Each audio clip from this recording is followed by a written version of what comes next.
GM land की जो रसीद 2017 में रोकी गई थी उसकी रसीद पुनः काटी जाएगी। लेकिन मैं साथ ही साथ यह भी चाहता हूं, क्योंकि झारखंड में जितने भी उद्योग स्थापित हैं, चाहे वो रांची का एचईसी हो, दिल्ली का हिंडाल्को हो, सरकार का उत्तर माननीय मुख्यमंत्री जी। यदि 20-25 वर्षों के बाद उन उद्योगों की जमीन खाली पड़ी माननीय है, मुख्यमंत्री को जी। वापस कराई जाए, मैं आपसे ये मांग करता हूँ। धन्यवाद। अध्यक्ष महोदय, राज्यपाल महोदय ने अपने अभिभाषण में शहीदों का जिक्र किया, शहीदों के विचारों को आत्मसात करने का जिक्र किया, लेकिन मैं कहना चाहता हूं कि शहीदों के उन्हें माला चढ़ाना, उनके विचारों को आत्मसात करने से कहीं ज्यादा जरूरी है शहीदों को सम्मान देना।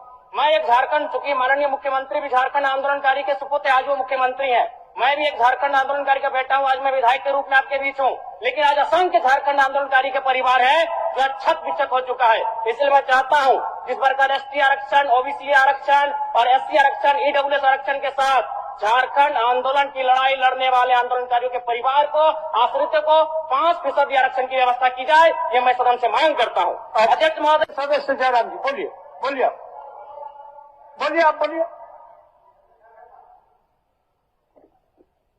धन्यवाद अध्यक्ष महोदय। मैं माननीय राज्यपाल महामहिम के अभिभाषण की सराहना करने के साथ साथ अभिभाषण के विपक्ष में कुछ बातें रखना चाहता हूं। माननीय राज्यपाल के अभिभाषण क्रम संख्या 6 में केंद्र सरकार से 1,36,000 करोड़ वापस लाने की बात कही है और सही भी है, और हर एक राज्य को उसका बाकी पैसा मिलना चाहिए, उनका हक मिलना चाहिए। लेकिन अध्यक्ष महोदय, मैं आपके माध्यम से सरकार से पूछना चाहता हूं कि राज्य के सभी बैंकों ने मिलकर 2019 से 2024 तक 5,55,018 करोड़ रुपए दूसरे राज्यों को भुगतान करने का कार्य किया है। बैंक में जो पैसा डिपॉजिट होता है वो दूसरे स्टेट को जाता है, और अगर अभी देखा जाए तो झारखंड का सीडी रेशियो मात्र 36% है, जबकि आप तुलनात्मक अध्ययन करें तो आंध्र प्रदेश का सीडी रेशियो 110 के आसपास होता है, तमिलनाडु का सीडी रेशियो 115 के आसपास होता है। और सबसे महत्वपूर्ण बात कि बैंकर समिति के अध्यक्ष माननीय मुख्यमंत्री होते हैं। अगर इस पैसे को हम लोग बचा के अपने राज्य में ले आते हैं तो लोन के माध्यम से यहाँ के युवा, यहाँ के महिलाओं को अगर निर्गत कराते हैं तो बहुत बड़ी समस्याओं का निदान होगा। इसलिए मैं चाहता हूँ कि सत्ता का ध्यान इस ओर आकृष्ट हो।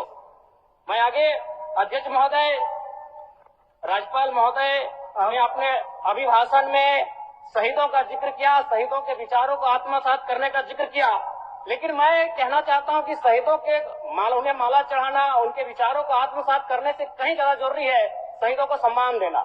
मैं एक झारखंड, चूंकि माननीय मुख्यमंत्री भी झारखंड आंदोलनकारी के सुपुत्र, आज वो मुख्यमंत्री हैं, मैं भी एक झारखंड आंदोलनकारी का बेटा हूं, आज मैं विधायक के रूप में आपके बीच हूं, लेकिन आज असंख्य झारखंड आंदोलनकारी के परिवार है जो छत बिछक हो चुका है। इसलिए मैं चाहता हूं जिस प्रकार एसटी आरक्षण, ओबीसी आरक्षण और एससी आरक्षण, ईडब्ल्यूएस आरक्षण के साथ झारखंड आंदोलन की लड़ाई लड़ने वाले आंदोलनकारियों के परिवार को, आश्रितों को 5% आरक्षण की व्यवस्था की जाए, ये मैं सदन से मांग करता हूं। अध्यक्ष महोदय, थोड़ा सा और समय लूंगा। अब हो गया जयराम, जब सरकार का उत्तर होना है अब सरकार, फिर बाद में फिर सेकंड पारी में मौका मिलेगा। मान्यवर 30 सेकंड, मान्यवर 30 सेकंड।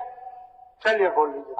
राज्यपाल महोदय के अभिभाषण में इको टूरिज्म डेवलपमेंट कॉर्पोरेशन निर्माण की बात कही है, जो कि सराहनीय है, और मैं चाहता हूं मेरे क्षेत्र में एक पारासात में पुत्री आता है और डेलिया डैम आता है, उनका उस दिशा में भी डेवलपमेंट करने की दिशा में आगे बढ़ा जाए। और सबसे महत्वपूर्ण बात जो झारखंड के नाम में छुपा है, झाड़ और खंड, झाड़ यानी जंगल, खंड यानी जमीन भूभाग, एक बहुत बढ़िया संबोधन अभिभाषण रहा महोदय, जिसमें उन्होंने जीएम लैंड की जो रसीद 2017 में रोकी गई थी उसकी रसीद पुनः काटी जाएगी। लेकिन मैं साथ ही साथ यह भी चाहता हूं, क्योंकि झारखंड में जितने भी उद्योग स्थापित हैं, चाहे वो रांची का एचईसी हो, दिल्ली का हिंडाल्को हो, सरकार का उत्तर माननीय मुख्यमंत्री जी। यदि 20-25 वर्षों के बाद उन उद्योगों की जमीन खाली पड़ी माननीय है, मुख्यमंत्री तो वापस कराई जाए, मैं आपसे ये मांग करता हूँ। धन्यवाद।